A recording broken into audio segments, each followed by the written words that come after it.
Nation, it is here, baby. Week 1 of the regular season, and our start and sit videos are dropping.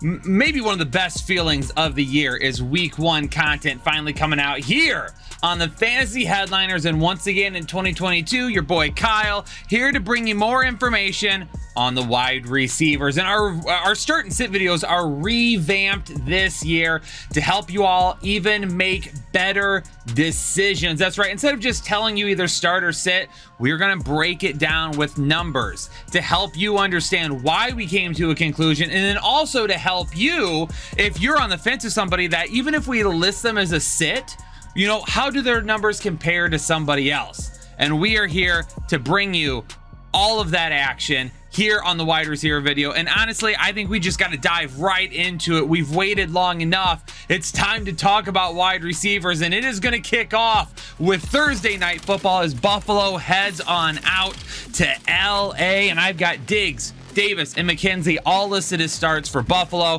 Diggs and Davis are going to see some sort of a back and forth from Jalen Ramsey. A lot of people are going to be like, oh, but he lines up in the slot. It's actually pretty even. 37% in the slot, then 26 and 27 on the outsides. The big thing with the Rams is when they face 3 wide receiver sets, that is when you see Hill come into the slot, because then he takes 92% of the snaps there. I think Isaiah McKenzie is going to have a really nice matchup with him. The Rams actually allowed the 7th most fantasy points per game last year to wide receivers. They had some games where they gave up quite a bit. This matchup, though, I think Josh Allen and Buffalo is going to go into LA, and they're going to put up some numbers, but LA is probably going to put up a little bit as well, and I think they're going to come from Kupp and A-Rob, Allen Robinson and Van Jefferson. Now, they might see rookie Elam and Dan Jackson on the outside. Elam out of Florida, a very underrated corner, but was taken in the draft, and I think they're going to be excited to see kind of what he can do for Buffalo. Big time upside with A-Rob this week, especially considering the fact that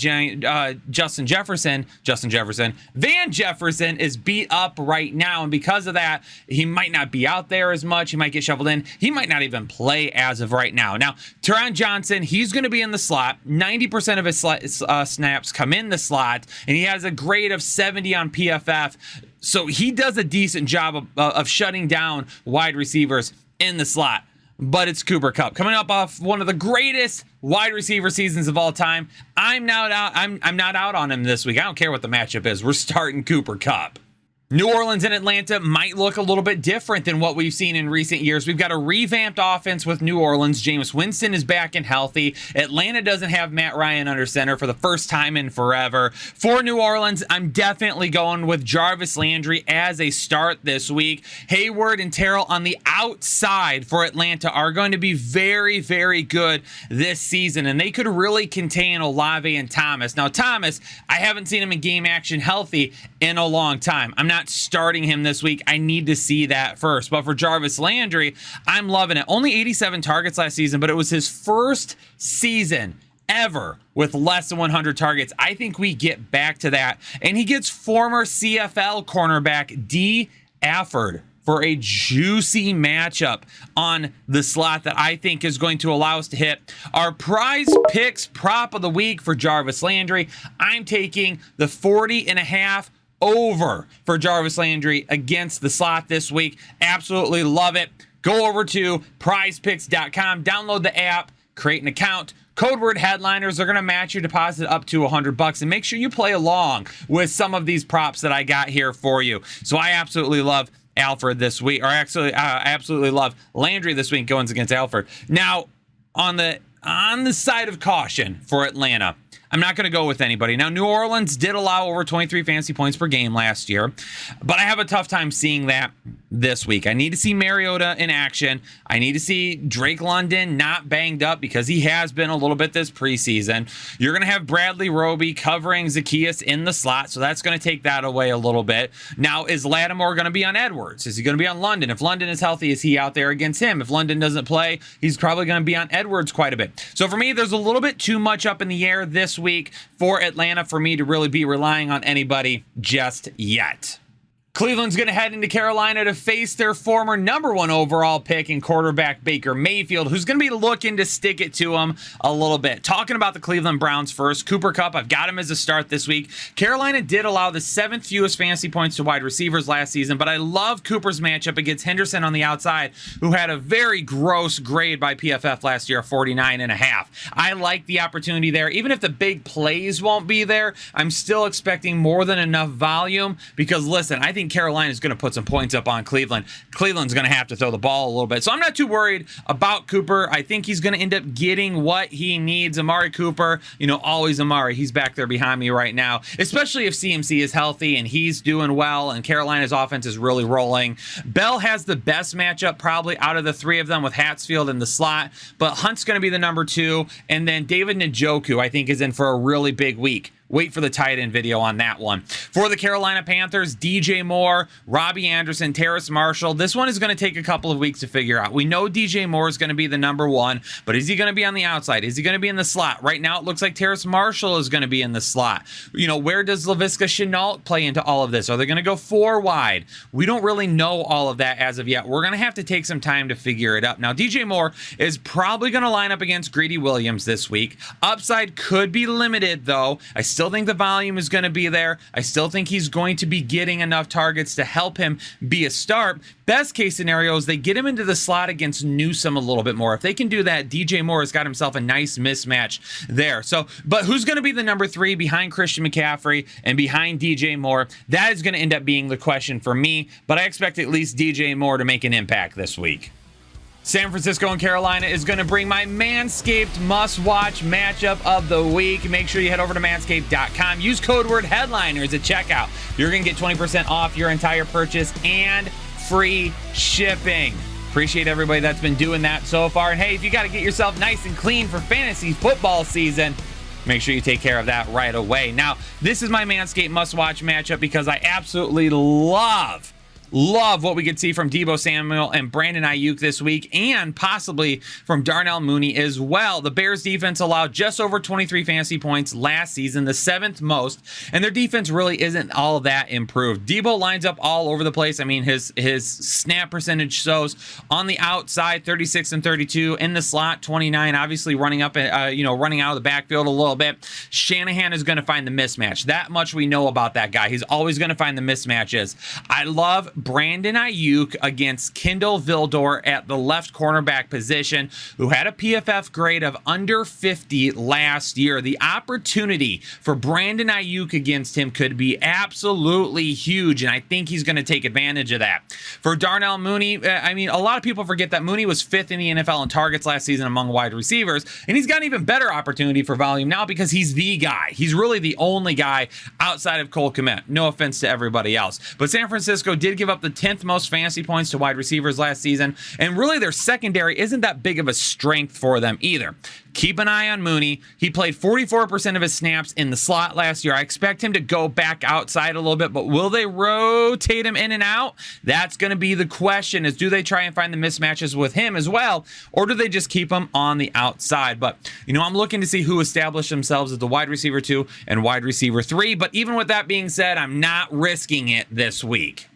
Pittsburgh and Cincinnati could also easily be my Manscaped must-watch matchup because of all the talent here between these 6 wide receivers. Deontay, Claypool, Chase, Higgins, Boyd, all going to be starts for me.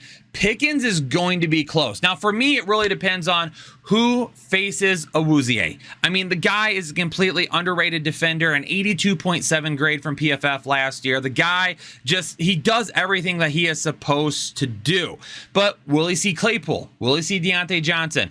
Will Claypool be in the slot? Will Pickens be on the outside? Really, for me, it's whoever covers Eli Apple. That is going to be whoever has the day. Now, if for some reason Eli Apple slides on over to Deontay Johnson, that 20 that you see there, I think it goes up a little bit.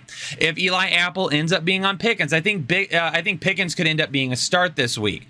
For me, Claypool in the slot is really the kind of guy where I take a look at it and I say, hey, mismatch heaven could be right there for him. So Johnson and Claypool are going to be the 2 guys that I go with, essentially because we've seen him before. We haven't really seen Pickens yet, and we don't know what he's going to bring to the table in a real NFL game against the top cornerbacks. For Chase Higgins and Boyd, I don't know how you sit any of these guys really this week. Pittsburgh D last year was overall tough, allowing the 11th of fewest fantasy points to opposing wide receivers. But the matchup is going to be Tyler Boyd versus nickel cornerback Arthur Maulet. This guy was graded at a 28.1 by Pro Football Focus. What? I tell you what, my kids brought back home a 28.1 grade. No, sir. That would be over right there. Witherspoon will likely end up covering Chase. He graded much higher. He's probably the best cornerback on the team right now. I expect him to be on Chase, limit Chase's upside. That's why I feel like with Boyd with such a great matchup and T. Higgins with the opportunity on the other side, facing a little bit lesser competition, I think those two guys see the volume, and we hope that Chase maybe breaks a couple of big plays. Philadelphia at the Lions, and after week 1, I'm sure I'm going to hear the responses from people. Kyle, you were so wrong about A.J. Brown this offseason. I'm going to be wrong about him in week 1. He should eat against the Lions. If he doesn't, then obviously we have an even bigger worries than I had originally thought. With that being said, the Lions defense is a little bit underrated. They're getting former first-round pick Jeff Okudah back. Oruwariye is a ball hawk on the outside. That's really going to be kind of my questions here. Now, A.J. Brown against Jeff Okudah is probably going to be best, but it doesn't really matter who he goes against because he's way more physical than any secondary weapon the Lions have. So he should end up being a great option for week 1. Oruwariye, for me, could potentially shut down Devontae Smith, and that's why I've got Smith so low. I think Oruwariye could focus up and probably bring a couple of picks maybe, especially if they push a couple of double teams over to A.J. Brown. They leave Oruwariye one-on-one versus Smith. If it gets pushed out to Smith more than Hurts would like, he could end up coming in and coming down with a pick. So I definitely think that could end up happening. For the Detroit Lions, Amon-Ra St. Brown is going to be my only start right now. The Eagles allowed the 3rd fewest fantasy points to wide receivers last season. Obviously, you got Darius Slay on the outside. You got Avonte Maddox in the slot, is one of the best nickel corners in the league. The main thing about Amon-Ra St. Brown is we got to get him moved around. Don't just leave him in the slot. Don't just leave him on the outside. Put him in motion. Get the wheels turning. Get him away from those guys and get him some open field to work with. If that happens, we're good. If they don't do that, then we're in trouble. Indianapolis at Houston. And for the Indianapolis Colts, Houston allowed the 5th most fantasy points per game last season to wide receivers. But really for me this week, I'm excited about Paris Campbell. Now, I don't have him as a start, but he could terrorize David King out of the slot, who allowed a 70% catch rate in 2021. Paris Campbell is a dynamic wide receiver, but he's always been hurt. That's his only issue, is that he has always been hurt. But he's fine right now. He is healthy. That's why I'm giving him a grade of a 5, because at this current point in time, he's fine. Now, if he gets banged up, that grade goes lower throughout the season, but he's good right now. So if Campbell stays healthy, I think he could have a terrific day. I am going to continue to go with Pittman, though. We're not going to sit him. He's probably going to face first rounder Derek Stingley Jr. Could make maybe bring that ceiling a little bit down, but I don't think enough to be worried about it. And then for the Houston Texans, we're going to go with Cooks only, not Nico Collins yet. I like Nico Collins as a potential red zone threat later in the season, but this Indianapolis defense as a whole is freaking insane. It could be one of the best in the league this year.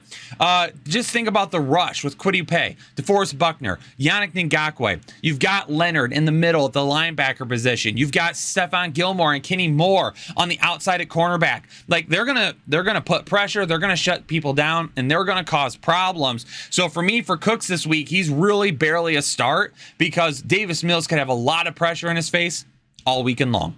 Division rivals, New England Patriots and the newly renovated Miami Dolphins facing off in week 1. I mean, just take a look at it. Like the Dolphins defense allowed 21 fantasy points per game last year to wide receivers, but it's really hard for me to go with either Kendrick Bourne or Devontae Parker this week because of the matchups. Like the guys on the outside for Miami are still extremely good. Xavier Howard is still going to be there. They're still going to be able to help It's Jacoby Myers in the slot. Already has a rapport with Mac Jones. Nick Needham, nickel corner, allowed a 72% catch rate last year in the slot. And Myers could see a decent amount of targets because, I mean, let's face it, Miami's going to be looking to put it on New England early and often in this game.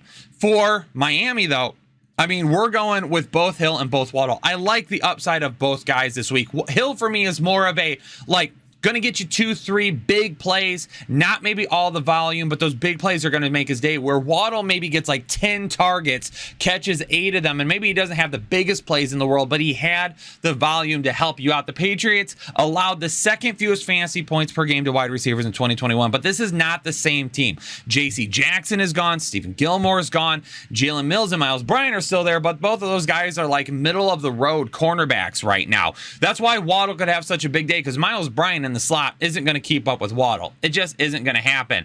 Look for, again, Hill to have the big plays and Waddle to have the volume.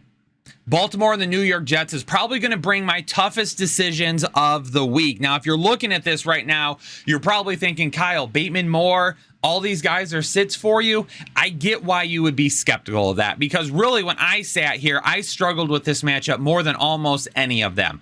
Bateman, I really wanted to start, but he's probably going to have Sauce Gardner on him. And they also have DJ Reed, who was graded at a 78.4 by Pro Football Focus last year. So listen, these guys could potentially be shut down corners for the New York Jets. Remember the Darrelle Revis no-fly days? It's going to be potentially the same thing. Now, the biggest thing for me would be Prochet in the slot going against nickel corner Carter, who allows a 76% catch rate. But I'm not really ready to start Prochet in week 1 of the season. I'm not doing it. Bateman is close, though. I've got Bateman as a 13. I love the potential volume, but the matchup is going to be very tough. It's going to be very tough. If you're starting him, just don't expect like a big output day. And if he does, great. That's absolutely amazing for you. Now for the New York Jets, I mean, a depleted Ravens secondary last year gave up the second most fantasy points to wide receivers. But Kyle Fuller, Marlon Humphrey, Marcus Peters,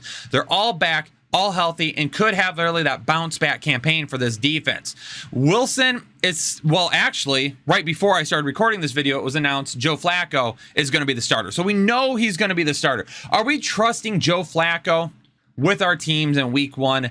I don't know. I don't think so. Wilson in the slot is probably going to see Marlon Humphrey. That's going to end up being a tough one. For me, it's Corey Davis versus Kyle Fuller on the outside, who only graded out at a 47.2 last year. That is where the New York Jets are going to have to win. Corey Davis has to win against Kyle Fuller. If he can do that, he's going to end up having a fantasy viable day. But for Elijah Moore and Wilson, those two I'm a little bit more concerned about. And honestly, with Flacco, I just don't want to risk it this week.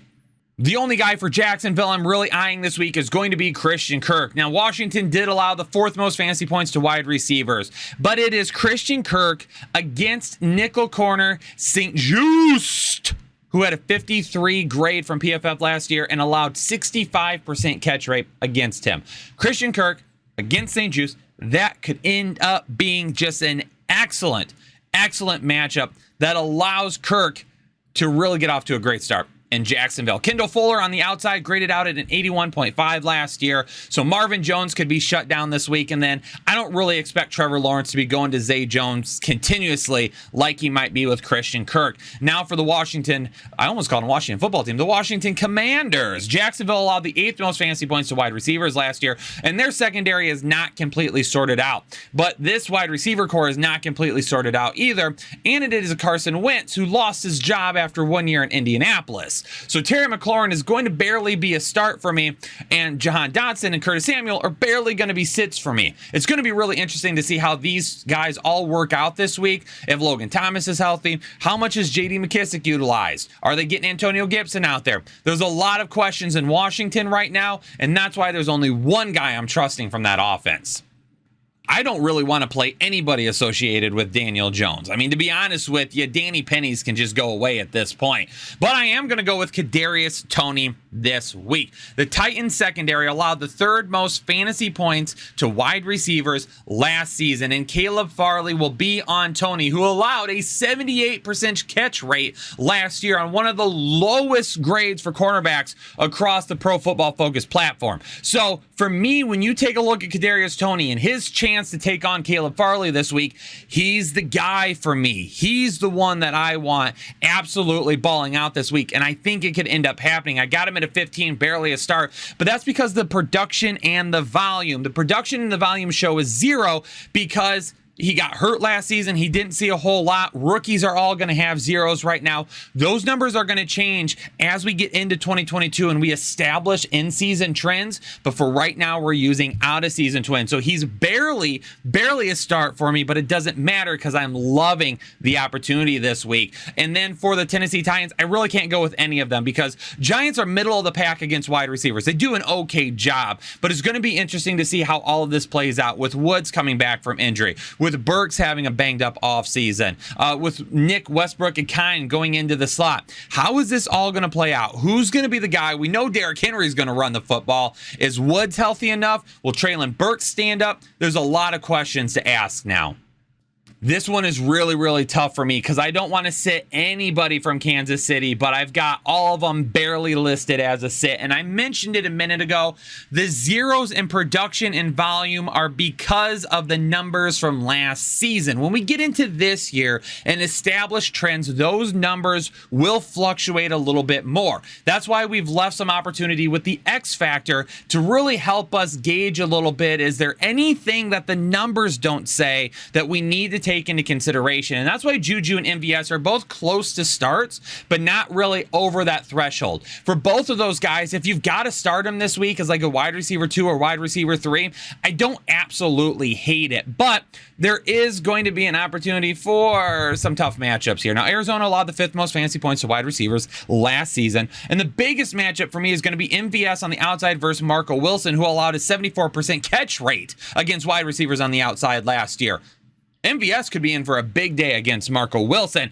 Byron Murphy is going to be much tougher in the slot against Juju Smith-Schuster. That's why his matchup came out is a 3. So I'm worried about that right now. I think that's going to be a tough matchup for him. It's going to limit the ceiling that he has, but I still think the floor will be just fine. So if you're just looking for somebody to get you points, Juju could be that guy this week. If you're looking for upside, it may not end up being him. And then for Marquise Brown and the Arizona Cardinals, like, I am starting Marquise Brown. He's the only one out of these 3 that I'm going with right now. AJ Green is probably going to see Rashad Fenton, who had a grade of over 82 last season, so that's probably going to give him a little bit of trouble. For Rondale Moore, he ended up being pretty close to a start for me. If either of those production or volumes had a little bit more from last season, he probably ends up barely falling within that line, but we got to see the different type of offense they're going to use with him this year, and if they're going to try to get him a little bit more volume.